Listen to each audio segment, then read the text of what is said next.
Good, y'all.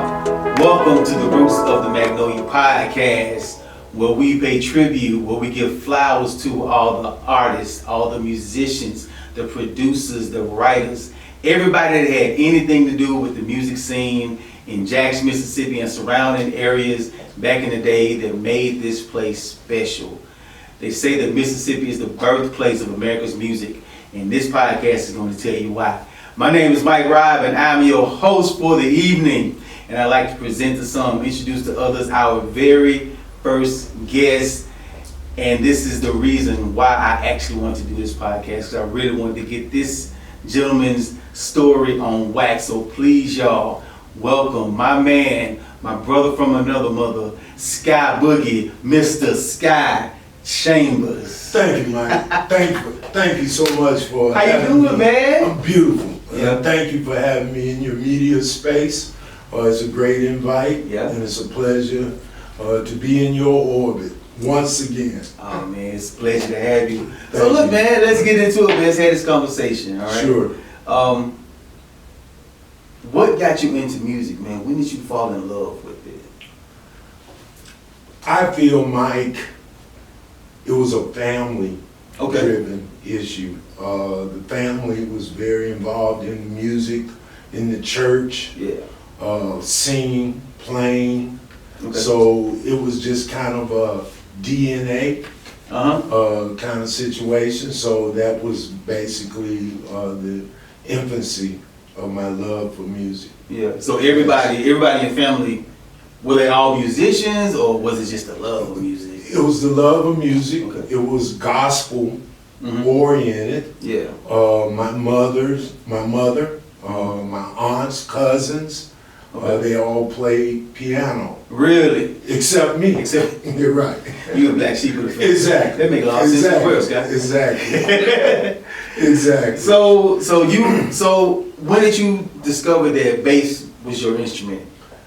That's another story. Okay. Of course, through the years, I stayed away from playing the piano as much as I was urged to do so. So you don't want to take piano lessons? I didn't want to take piano lessons. Okay.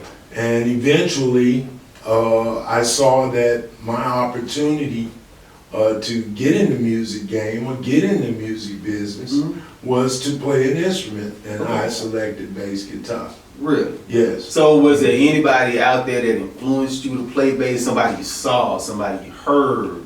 Well, it was actually, Mike, a friend of mine. We were trying to start a group. He was a guitar player, and every time we tried to find a bass player, couldn't find a bass player. He said, "Looks like, Sky, you got to play bass." And I said, "I agree. I will." And that's how it happened. So were you self-taught? You take lessons? Self-taught. Self-taught, Scott? Self-taught. Wow. Okay, so let me tell you about the first time I got introduced to the name Scott Chambers. Scott Boogie or Scott Chambers? This is before. You didn't become Scott Boogie till you started playing with Mike Ribe and Saxo one thing. Exactly. That's when Scott Boogie came along. I'm taking full credit for that. Exactly. So we were at Hamps, and I don't know where you were. I had never met you before. I always heard the name Scott Chambers because, of course, Show Enough and just the music scene 24/7. We'll get to that later. Sure. So we were at Hamps, and everybody was just excited this particular night because Sky was in town. Sky was gonna come by and play. I'm like, I've been hearing about Sky forever. Right. I'm excited about this, man. You got on that stage and got the bass from Dale. Yes. You sat in with us on a couple of songs, man. Yeah. But it's like you've been playing with us forever, man. It Well, was thank you. just such a natural fit. And I saw your talent, man. I saw your genius. Thank you. At that point, man. And I was just, so, you know, and I tell people, man, it's just so amazing to me, and I'm so honored to have played and met all of y'all, man, because people don't understand how significant the music scene was around, because all y'all had major record deals. Yes. And see, you know, people talk about now Mississippi ain't done anything, but man, y'all were making moves back in the day. Yes, blessed moves. Y'all making moves. So, as far as when you got started on bass, and when y'all were putting this band together. Yes. Well, what was the name of the band, first of all? Because you never told me that you, see, I only know Show Enough, and as far as I know, there was nobody else before Show Enough. Tell me about all the bands you were with. Tried to be with. Well, my first part of my journey, you know, I wasn't playing with the group. I was practicing at home, playing with records, not YouTube, but with actual records. Of course. And so YouTube didn't exist back then. A neighborhood friend of mine, Neil Anderson, he was a drummer, and he was performing with Tommy Tate. And he said that Tommy needed a bass player. And I was like, I don't know if I'm ready for that. He's like, I know you're ready. You need to come. How long has you been playing at this Probably a couple of years. Okay. Yeah, probably. So you just in the shade. Just for a couple of years. Avoid the pickup games, Yeah. basketball, partners, football, whatever. It was in the house. Because you were an athlete too. Yeah, partially. Okay. You know, I wasn't drafted in the fifth Well, round. right. You know, still. It's too soon. It's too soon. Right. But it was a blessing. I was woodshed. Okay. And that opportunity, it put me in the same room with Tommy Tate. And we're going to get to that later too, yes sir. For me, Tommy, he was the guy. You know, on the local scene, he was a national artist, School of Life. School of Life, yeah. And I couldn't believe it. Yeah. Right. Man, that's a heck of a first gig, man, because mine was actually in 1989 at Jackson State for the Omega Psi Phi Sweetheart pageant or something like that. I absolutely suck. We're gonna move past that. So, all right, so they put you in front of Tommy Tate. Yes. All right. And like you said, Tommy Tate was the man playing these venues around here. Tell me about the venues, the scene in Jackson back then. Wow. The landscape was the club business. Okay. The clubs. Yeah. Club 77. Okay. An intimate room. Almost like Justin's spot. Justin's party. Yeah. Yes. Okay. So it was very intimate. And then you had the club of clubs, which was Club Discotheque. Discotheque. Down on Pascagoula Street. Okay. And then, of course, you had the Checkmate. That was the Apollo. I remember Henry always talking about Yes, the the Checkmate on Dalton. Okay. So anyway, those were the various rooms. Then you had the Red Lantern. And then you had Porter's Crib. You know, on Lynch Street. You know, right down from Jackson State. You know, east of Jackson State campus. So you had the different clubs. Tell me about the Lamar. Oh, the Lamar came years later. Okay. And we were the first group to perform in the Lamar. Matter of fact, we were, that was prior to our journey to Japan. Okay. But Lamar, we were the first act to open up in that room. Oh, yeah. Man. So this was Show Enough. Show Enough. Oh yeah. Okay. So I got a bunch of crazy stories about the road and about these clubs, about these gigs. But tell me about at least one of yours that was just super crazy. And nobody probably believed. Now, you're not calling no names if to protect the innocent. But I know it was something that went on back in the day. On the club scene? On the club side. We'll get to the road, but club side. In Jackson. Or that's anywhere. Anywhere.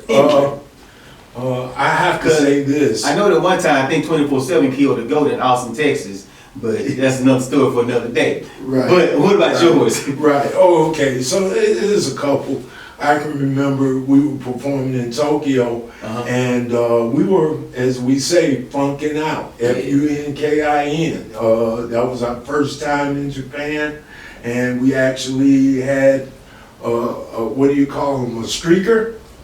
A female streaker ran through the club while we were performing, downstairs, upstairs. And But as Nick. yes, and we had to stop the show until they could apprehend her, and then we got back to performing. Yeah. Cocaine is a hell of a drug. Well, even for Japanese, I imagine. Yes, sir. Yes, sir. But that was unusual. And then in Jackson, of course, I just have to say our debut performance showcase in front of the great David Porter, which was who's a great writer. You know, Hold On, I'm Coming, Dave. Yeah. David had signed us, and he came to the discotheque. He wanted to catch our live performance in the celebration of our debut album. So was that with which label was that with? Stax. Mm-hmm. So y'all actually with Stax Records? Yes. We were signed, Mike, to replace the Barcades. Okay, pause. Yes. Get into that. Yes. But let me go back. How did Show Enough start? Tell me about the beginning. Okay, the beginning was a beautiful coming together. My cousin had contacted me and told me that his cousin's boyfriend, a former artist on Warner Brothers, wanted to put a group together featuring Jewel Bass. And I was like, wow, okay, Jewel Bass, you know, my connection to Natural High, much respect to them. I thought it'd be a great aggregation. And it was a rhythm section. And that's when Jewel, I had the opportunity to share the stage with her and learn the tricks to performance and entertainment and professionalism. And you know, Jewel was an art form in her own right, and she was like a big sister to me. And I was proud to perform with her. So when we were trying to decide on a name for the group, I said Uncle Funk. Yes, and my cousin said that sounds too funky. And I said, sure enough. And I said, that's it. No way. No way. That's it. Sure enough. And they said, yeah, sure enough. I said, yeah. So we rolled with it. So it was Sure Enough featuring Jewel Bass. So Jewel was the first lead singer of Sure Enough? Yes. Okay. Yes. So who were the members at that point? My cousin, Mike Fuquay, my neighborhood friend, the drummer, Neil Anderson. Lawrence T.C. Lewis, who later, of course, was a major part of Sure Enough. He was a guitarist with Sure Enough. And myself, and the gentleman that was on Warner Brothers. Right. So I know a few names that you left off of that list. So how did it progress into the Show Enough that we all know? Sure. I Live Across the Street. All those great songs. Thank you. You know, Thank you. Girl, What Am I Gonna Do? Which is my personal favorites. Yes, but so that rendition of Show Enough, how did it matriculate from Jewel Bass singing lead and y'all being her backup band to what we know? Yes. Of course, you know, in any group aggregation or band, you're gonna have some exits, some ebb and flow. So my cousin, he departed. Matter of fact, James Hot Dog Lewis, we went to church together. And he, I like to call him Dog. Hot Dog had been performing in local bands with my cousin, LaValle Benson. And so, of course, I came to James Derrick Hot Dog Lewis to ask him to join the band. And he did. thank God. And of course, that's how he came into the group. So, of course, with Jewel's departure, she wanted to introduce us to her replacement. And we were actually at the discotheque, and I witnessed Freddie Young singing For the Love of You, and then By the Isleys, and then that was the only song he sang, and he sang backgrounds. And I told the guitar player, that's our guy. That's the guy.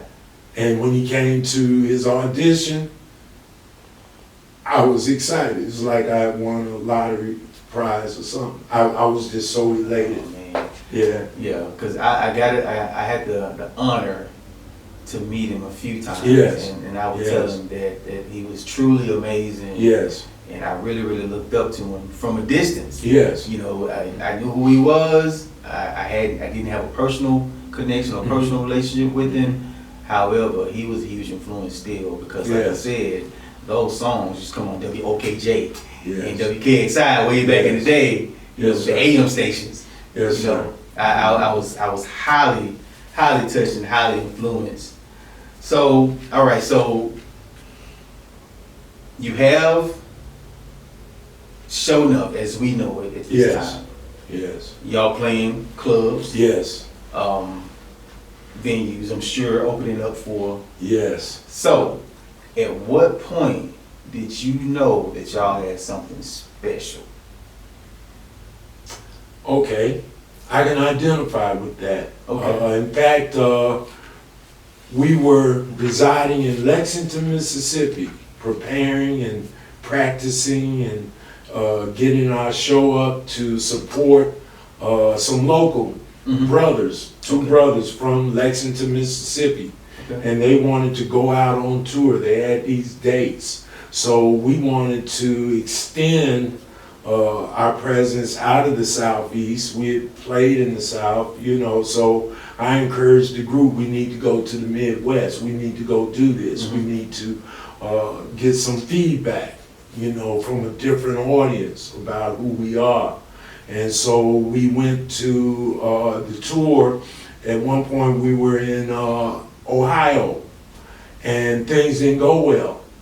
You know, these meaning what? These were the years you didn't have the internet to promote. Right. You put up these big posters. Oh yeah, I remember the posters. You put them on, put them on the right around the city. Hammering up. And apparently they hadn't done their promotion.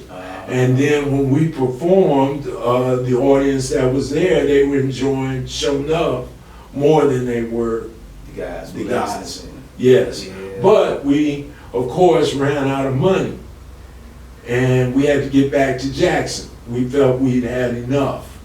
And we made it back to Jackson on $60. That's gas included. From where? From Toledo, Ohio. Hold up. What? Right. $60 coming from Toledo, Ohio to get back to Jackson. That's gas food. Yes, sir. Yes, sir. And of course, at this time, Al Bell, our percussionist, it was 6 of us. And of course, Bruce Teddy Bear Means was our drummer. Bruce, was he? Yes, Teddy Bear. Yeah. He was our drummer. Okay. And it was 6 of us. And we traveled from Toledo, Ohio, back to Jackson on $60. Pit stop at Burger King. We got a burger apiece, 3 fries we shared, and everyone got a drink. And we made it. We were actually en route into Jackson, coming southbound on 55, and the needle, the little red light was on there. That's cool, man. But I say $60, but right. You old guys, so gas is probably only about 50 cents a gallon. It may have been. It may have been. So you said something that made me think. You said that you made the plan. Yes. And you talked to the guys. You were actually the band leader of Show Enough, right? Correct.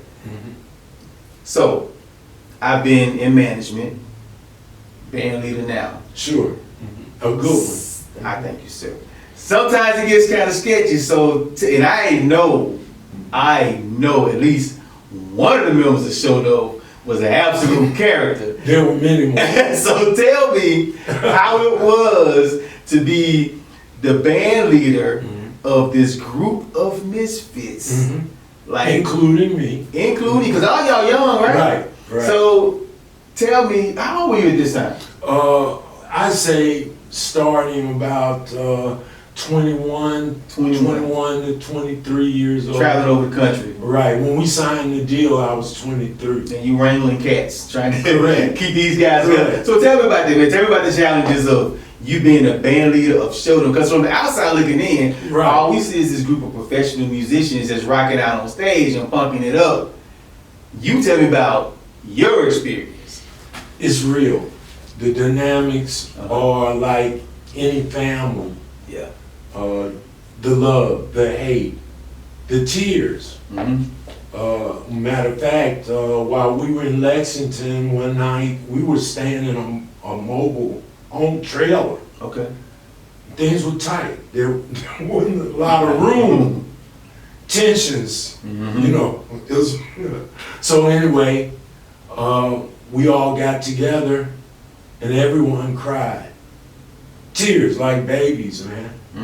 And I knew then we belonged together. Y'all brothers at that point. Right. Yeah. Right. Yep. Exactly. So you talk about being signed with Stax. Yes.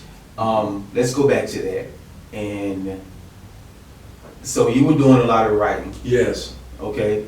And I know definitely I Live Across the Street, Girl, What Am I Gonna Do?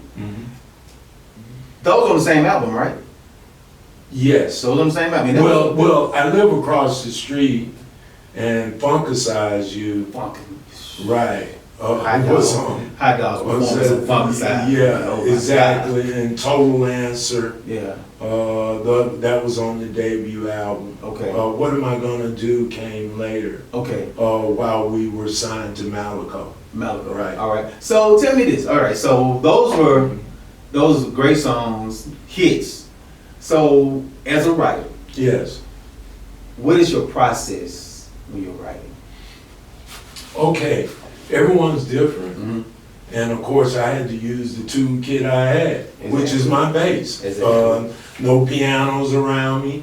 I attribute it to, or the kinship, like with Leon Silvers. He was a bass player, very successful writer. He wrote a lot of his songs and tracks just with his bass in its infancy. Playing that instrument, you have to think melodic. Okay. You have to hear chordal things, major, minor. You don't have everything else in the way, so you just have bass. Yeah. But when it's in your head, you can envision until you can get around or get to a piano, right? And then you can score it up and everything's good. Okay. Okay. So mainly, a lot of the tracks I wrote was done from my instrument, Okay. bass guitar. Yes. So those songs, those popular songs, tell me about where they come from. What influenced them? How did you come up with them? Like, tell me about them. Most of the things I wrote were true stories. Okay. Most of them. Okay, so I Live Across the Street Yeah. was a true story. Okay. Matter of fact, much love to Rob J. He and all of the, the radio personalities that supported us. Yeah. And just so many. But as I was explaining to Rob J., he said that I Live Across the Street was his one of his favorite songs. Okay. And I told him, well, I understand because it's a true story. Yeah. Okay. What about Girl, What Am I Gonna Do? Girl, What Am I Gonna Do? Typically, if I write a ballad and I cry, if it even in the beginning, if it makes me cry, then I have some legitimacy to the writing. And What Am I Gonna Do was one of those songs. Yeah. You're so damn sensitive, Scott. Yes, and that's I try to put that into song. Damn sensitive, right. man. Yeah, thank you. So do you feel, and I know you one of the most humble guys I know. Thank you. Do you feel like you've contributed to the legacy of the music scene of Mississippi? Yes, I think we, Yeah.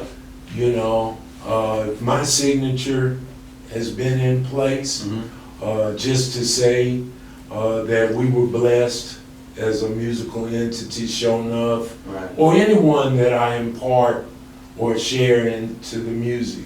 Okay. I think, yes, we as a group, we made our mark globally Right. in certain factions, certain areas. Okay. But of course, yes, I feel that is a contribution. We were ambassadors, global ambassadors. Yeah. We loved Mississippi. We were proud to say Mississippi, because you would find some people would say, "What's Sure Enough?" And I say, "Well, it's the English version of Sure Enough, but in the South we say Sure Enough." Right. Right? So, and you speak on being global ambassadors. Whose idea was it for you all to go to Tokyo? The agent contacted the Stax record label and said they were interested in the group going to perform in Tokyo. We found it hard to turn them down. That good, huh? Yeah, it was that good. It was that good. It was a blessing. So did everybody go over there? The group? I know, as far as other bands, like Of course, we supported Wind Chimes. We shared the opportunity with the engagement there with them, and of course they went there and slammed. Yeah. And we were proud of that. Yeah. Okay. Man, I think we're running out of time. So, but I did want to ask you. You've played with a lot of people. You've been playing with a lot of years. Yes. And I saw you develop a kinship with some of the younger artists, young musicians, especially Frank White. Sure. I saw y'all become brothers. Yes. So, Yes, what do you think of the newer generation of musicians? They are stellar. Yeah. Very uniquely talented. They have the resources to work on their skill sets. In our day, old school, if you didn't go see it, that was it. Man, so look, Scott, I'm glad to have you back for a part 2. I got so many more questions I want to ask you, but Clock on the Wall says it's just about all right. Sure. Mississippi, bless your heart and all your parts. Lord willing and the creek don't rise, we're going to see you again on the next episode of Roots of the Magnolia. Peace.